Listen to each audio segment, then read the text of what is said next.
Assalamualaikum warahmatullahi wabarakatuh. Bagaimana kabarnya teman-teman pagi hari ini? Alhamdulillah, luar biasa. Tetap semangat. Yes, yes, yes. Bila bertemu lagi dengan Ustazah Ida di sentra Tahfidz. Hari ini kita akan mengenal kisah kelahiran Nabi kita Muhammad Sallallahu Alaihi Wasallam. Tapi sebelum itu kita benasi dulu ya. Pertama kita benasi tentang keluarga Nabi Muhammad. Boleh ditirukan ya. 1, 2, 3. Nabi kita semuanya, Muhammad itu namanya. Di Mekah tempat lahirnya, di Madinah tempat berpulangnya. Sayyid Abdullah ayahnya, Siti Aminah ibunya, Abdul Muthalib kakeknya, Siti Fatimah lah putrinya. Sallallahu ala Muhammad, sallallahu alaihi wasallam, sallallahu ala Muhammad, sallallahu alaihi wasallam. Nabi kita adalah Nabi Muhammad sallallahu alaihi wasallam yang lahir pada hari Senin tanggal 12 Rabiul Awal tahun gajah. Kenapa ya kok dinamakan tahun gajah? Wah, mau tahu? Kita simak ya videonya. Sebelum itu kita membaca basmalah dulu ya. Bismillahirrahmanirrahim. Kisah Nabi Muhammad Sallallahu Alaihi Wasallam. Lahirnya Nabi terakhir. Ribuan tahun lalu, Mekah hanyalah sebuah lembah di tengah padang pasir, tempat persinggahan para kafilah dagang yang kemudian diubah menjadi sebuah kota di masa kekuasaan Nabi Ismail alaihi salam. Kota Mekah juga menjadi saksi atas lahirnya Khatamul Anbiya, penutup para nabi. Beliau adalah Muhammad bin Abdullah. Nenek moyang Nabi Muhammad bernama Hashim bin Abdul Manaf. Saat Hashim berkuasa, kota Mekah terkenal dengan pusat perdagangannya yang makmur. Tidak ada yang dapat menyaingi kemampuan berdagang masyarakat Mekah pada saat itu. Namun sayangnya, kehebatan masyarakat Mekah dalam berdagang tidak sebanding dengan kebiasaan jahiliyah yang sering mereka lakukan. Hei, lihatlah burung itu. Sedari tadi ia terbang di atas kepalaku lalu berbelok ke arah kiri. Nenekku pernah berkata, jika burung itu berbelok ke arah kiri, maka kau akan tertimpa sial. Benarkah ucapanmu? Ya, tentu saja. Menurut kepercayaan masyarakat jahiliyah, jika burung itu berbelok ke arah kanan, maka nasib baik akan datang. Begitupun sebaliknya. Orang-orang Arab pada masa jahiliyah sangat percaya pada tahayul. Kebiasaan jahil lainnya adalah tentang penyembahan berhala. Awal mula penyembahan berhala di kota Mekah ketika seorang bernama Amr bin Luhai membawa sebuah berhala besar bernama Hubal dari Syam. Lalu diletakkan berhala Hubal itu di sekitar Ka'bah dan ia menyuruh orang-orang menyembahnya. Ayo cepat, bawa kemari minumannya. Kerongkonganku rasanya kering sekali. Sabarlah sebentar kawan. Bagaimana kalau kita berjudi sambil minum-minum? Tawaranmu sungguh menggiurkan. Tentu aku tidak bisa melewatkannya kali ini. Hei, kamu yang duduk di sana, panggil para penari untuk menghibur kami. Tidak hanya berjudi dan minum arak, pencurian, perampokan juga hal yang sering terjadi. Sasarannya orang asing yang mereka temui di jalan. Hei kau, cepat turun dan serahkan semua harta yang kalian bawa. Mulai saat ini, kau dan istrimu adalah budak di rumahku. Kalian berdua jangan sekali-kali berani melawanku, atau nyawa kalian melayang. Tak terasa tahun demi tahun berlalu dengan cepat. Kepemimpinan Hashim digantikan oleh pemimpin yang lebih muda dan berkompeten di saat usianya telah lanjut. Sebelum beliau meninggal, Hashim mewariskan banyak sekali harta kepada Abdul Muthalib. Wahai keponakanku, semua ini adalah harta milik ayahmu. Kau pantas mendapatkannya. Terima kasih, wahai paman. Aku akan menggunakan semua harta peninggalan ayahku untuk kebaikan. Saat ini, Abdul Muthalib berperan sebagai Siqayah, yaitu orang yang bertugas menyediakan air dan makanan bagi pengunjung Ka'bah. Saat itu, Ka'bah sangat ramai dikunjungi oleh orang-orang, melebihi gereja Al-Quds di Yaman milik Raja Abraha. Namun, seiring berjalannya waktu, persediaan air semakin menipis. Pada saat itulah Abdul Muthalib teringat tentang cerita sumur Zam-Zam. Banyak orang mengatakan bahwa sumur Zam-Zam telah tertimbun tanah ratusan tahun yang lalu, jadi mustahil jika ditemukan. Sepertinya aku harus menemukan sumur Zam-Zam itu. Apalagi tugasku sekarang sebagai Siqayah. Kemudian beliau memanggil salah satu putranya yang bernama Harits. Wahai Harits, anakku, kemarilah. Dapatkah engkau menemaniku mencari sumur Zam-Zam yang telah tertimbun tanah ratusan tahun lamanya itu? Baiklah, dengan senang hati aku siap membantumu mencari sumur Zam-Zam itu, wahai ayah. Abdul Muthalib dan Harits berpencar dalam menggali di beberapa tempat, namun tidak ada hasil. Wahai ayah, apa mungkin sumur Zam-Zam benar-benar telah lenyap tertimbun tanah? Wahai anakku, kalau kita bersabar, Allah akan memudahkan pencarian kita. Orang-orang yang melihat perbuatan Abdul Muthalib dan Harits hanya bisa mencemooh.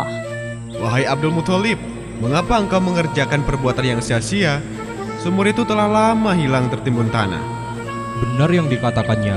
Bukankah dahulu nenek moyang kita, Mudzaz bin Amr, pernah mencari tapi juga tidak berhasil? Sudahlah, biarkan saja dia.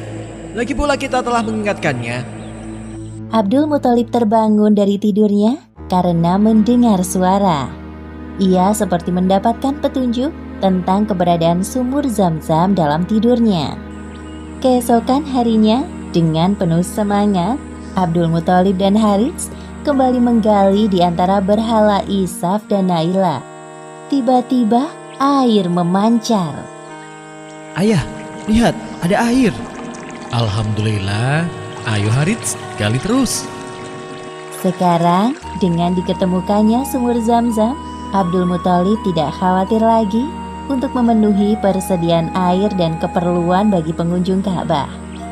Hari demi hari berlalu, Abdul Muthalib merasa kewalahan dalam mengemban tugasnya sebagai Siqayah.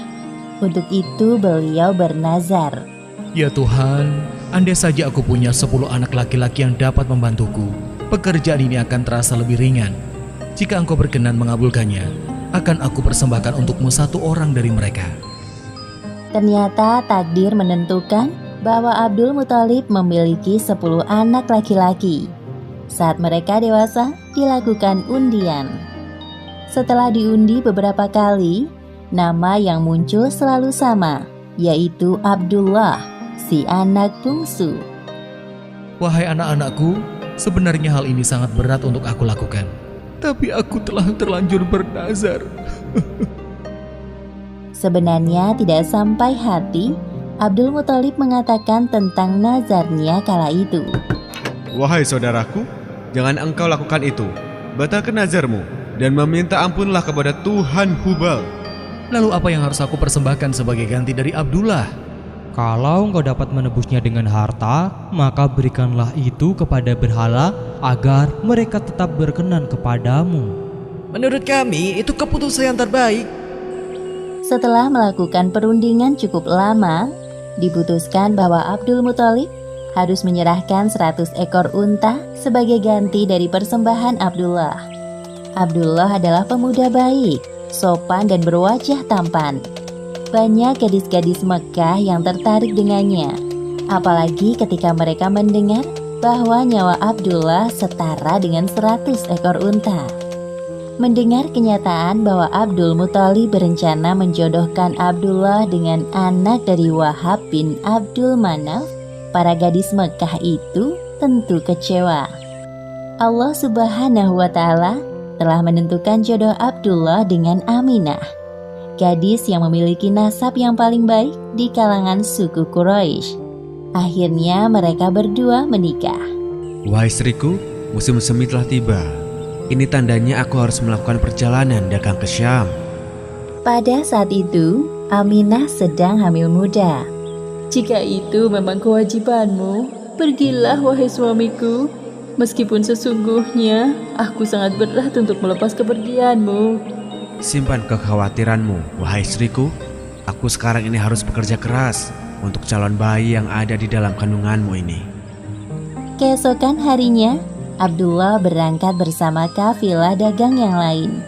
Aminah melepas kepergian suaminya dengan doa. Perjalanan dagang Abdullah berjalan lancar. Dalam perjalanan pulang, Abdullah singgah di Madinah untuk menemui sanak saudara dari ibunya. Ketika beristirahat, tiba-tiba Abdullah merasakan kesakitan dan merasa tidak sanggup melanjutkan perjalanan. Wahai kawanku, sepertinya aku tidak sanggup untuk melanjutkan perjalanan ke Mekah. Tolong sampaikan kabar tidak baik ini kepada ayahku. Baik, wahai Abdullah, aku akan menyampaikannya kepada Abdul Muthalib sesampainya di Mekah. Ketika berita itu sampai ke telinga Abdul Muthalib, beliau segera menyuruh anak sulungnya, Harits, untuk melihat kondisi Abdullah dan mengajaknya untuk pulang ke Mekah. Namun setibanya Harits di Madinah, Abdullah telah meninggal beberapa saat sebelum kau datang, wahai Harits. Inna lillahi wa inna ilaihi raji'un. Semua anggota keluarga Abdul Muthalib berduka mendengar kematian Abdullah. Tentu saja Aminah lebih berduka karena kehilangan suami yang sangat dicintainya. Wahai bayi yang ada dalam perutku, semoga kelak engkau tumbuh menjadi orang yang bermanfaat bagi sekitar, seperti mendiang ayahmu, walaupun kalian belum sempat bertemu. Abdullah meninggalkan warisan berupa beberapa hewan ternak dan seorang budak perempuan bernama Ummu Aiman. Pada tahun kelahiran bayi Muhammad, terjadi peristiwa penyerangan yang dahsyat oleh Raja Abrahah dari Yaman. Saat itu Mekah dipimpin oleh Abdul Muthalib. Raja Abrahah berniat untuk menghancurkan Ka'bah karena merasa iri dan tersaingi dengan kemasyhuran Ka'bah. Namun Allah Subhanahu wa Ta'ala menggagalkan penyerangan Abrahah beserta pasukan gajahnya. Tepatnya pada hari Senin, tanggal 12 Rabiul Awal tahun 571 Masehi, Aminah melahirkan bayinya. Seorang bayi laki-laki tampan dan bersinar terang. Semua keluarga besar bersuka cita dengan kelahiran Muhammad, seolah-olah Abdullah hadir kembali di tengah-tengah mereka. Kehadiranmu mengingatkanku pada ayahmu. Sungguh, memandang wajahmu mengingatkanku akan ayahmu, wahai cucuku. Dengan penuh sukacita, Abdul Muthalib menggendong cucunya untuk bertawaf di Ka'bah. Ya Allah, terima kasih atas hadiah terindah ini. Aku sangat bersyukur atas kelahiran bayi ini. Akan kuberi nama dia Muhammad. Setelah lewat 7 hari, Abdul Muthalib menyembelih unta sebagai ungkapan rasa syukur atas kelahiran bayi Muhammad. Wahai Abdul Muthalib, siapakah nama bayi ini? Aku memberinya nama Muhammad. Semoga kelak bayi ini menjadi orang yang terpuji dimanapun ia berada.